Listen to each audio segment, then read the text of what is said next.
sa kanya ang totoo? Hindi niya ako nakita. Tinulungan ako ng mahiwagang kwintas. Nariyan lamang ang aking mahal. Ngunit tila napakahirap niyang abutin. Kawawa naman si Ate Graciela, Risha. Marami pa siyang kailangang matutunan upang manalo ang sinasambit ng kanyang puso. Mababalot mo lang ang kaharian ng Fantasia, kadiliman. At wala nang ibang magiging maligaya kung hindi ako. Alam ko na kung paano ko mapalalabas si Fabiola sa kanyang lungga. Sana'y mabatid ng ang taong mapagparaya ay pinagpapala. Cindy? Ayaw mong tumigil, ah. Lagot ka sa akin.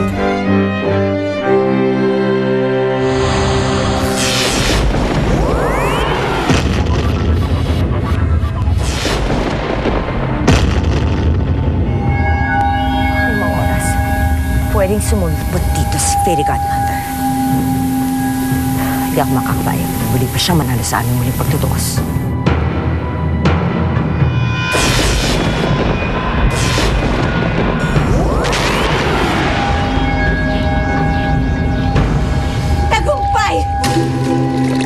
Marahil, dahil yun sa mga batay na naniniwala na sa akin. Kaya ako lumalakas. At habang lumalakas ang aking kapangyarihan, nasisiguro kong nababawasan naman ang kay Fairy Godmother!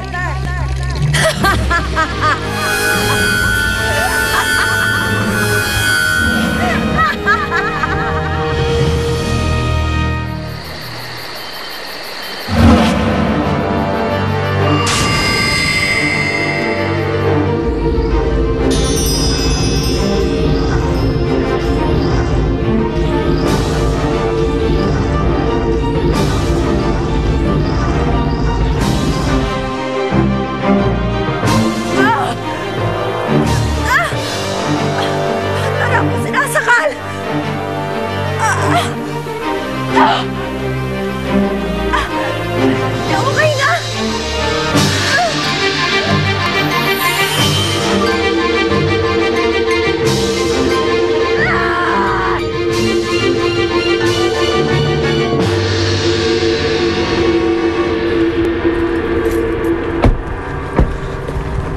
Lampa ka naman pala kasi. Taka-taka eh. Ikaw ang walang niya. Ang lakas din naman kasi ng loob mo. Alam ko nang may mong binabalak. Gusto mo lamang makuha ang kayamanan ni Eric. Ano? Niloloko mo lamang siya. Pinapaibig para ikaw ang pakasalan. Alam kong gagamitin mo lamang siya, pero hindi ako papayag. Hinding-hindi! Saan na naman kaya nagpunta yung dalawa? Eh, sana hindi na sila umalis. Ano, malay natin. Baka namasyal lang yung mga yun. Baka nasa bahay na sila ulit. Eh, sana nga, parang maimbitahan mo sila sa party mo. Nala, parang mas mabuti ho ata kung huwag na lang natin imbitahan si Graciela. Masasaktan lang ho yun eh. Eh, ayaw mo palang masaktan eh. Eh, bakit mo pinahihirapan? Lola naman, pag-uusapan na naman ho ba natin kung bakit? Alam niyo, mas mabuti kung tatanggapin niyo na lang na hindi talaga kami para sa isa't isa ni Graciela. Lola naman eh. Sige na, mauna na ako. Bye-bye. Talaga niyo ako! Yan ang napapala mo sa pagiging kakailamera mo. Tingnan lang natin kung makikita mo pa si Eric. Napakasama ng iyong pag-uugali. Walang sala sa'yo si Eric para gawin mo sa kanya ito. Hindi ko papahintulutan gawin mo ito sa kanya. Bakit may magagawa ka ba kung itatapon kita sa malayo? Ano ang gagawin? Itigil niyo ang karwahe! Bitiwan mo ako!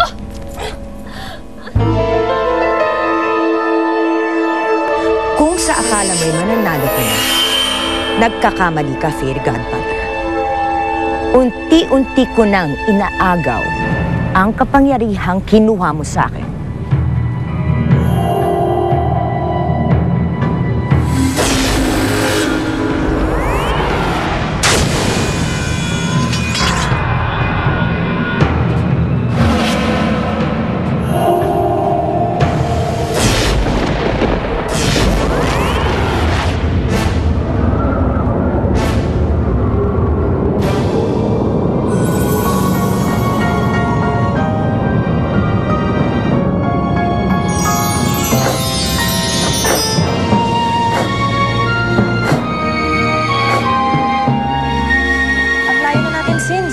nakalabas na tayo ng Manila. You think di na makakaalis yan dito? Makaalis man siya, malabo na makakabalik siya ng Manila. Diba? Tanga-tanga to. Palagi siyang naliligaw, diba? Well, may point ka. Ano ba? Nagagawa na lamang ito sa mga tao walang kalaban-laban sa ito. Ngunit hindi ako yun. Hindi ako magpapatalo. Pupuno na ako sa'yo, ah.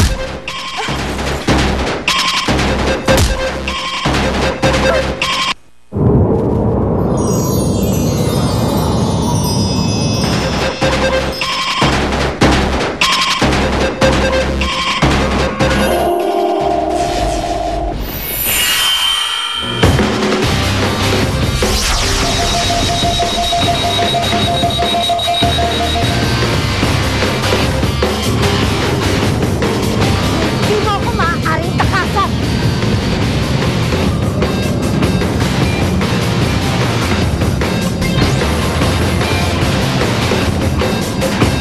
Kung akala mo'y matatakasan mo ko, nagkakamali ka.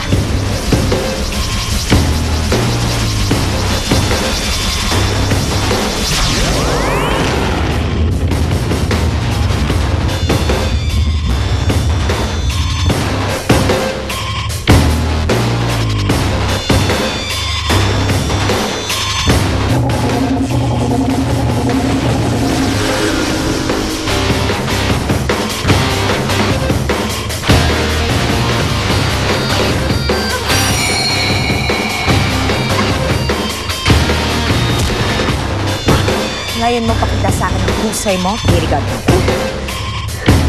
Kahit anong iyong gawin, hindi mananalo ang kasamaan sa kabutihan. Katahimikan pa rin ang mananaig sa Fantasia.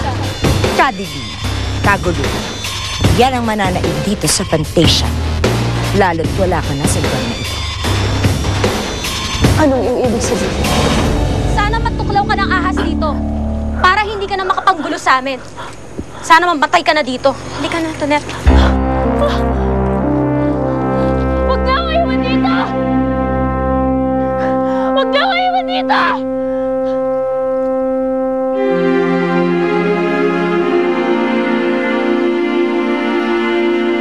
Bumalik kayo dito!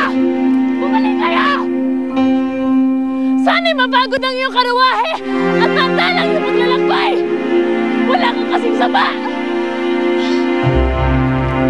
Lahat ng itinapon mo sa kabilang mundo ay makakasama mo na. Habang ako naman ang tatanghaling pinakamakapangyarihan dito sa buong Fantasia. Huwag mo ituloy ang binabala mo, Fabiola. Akin na yan!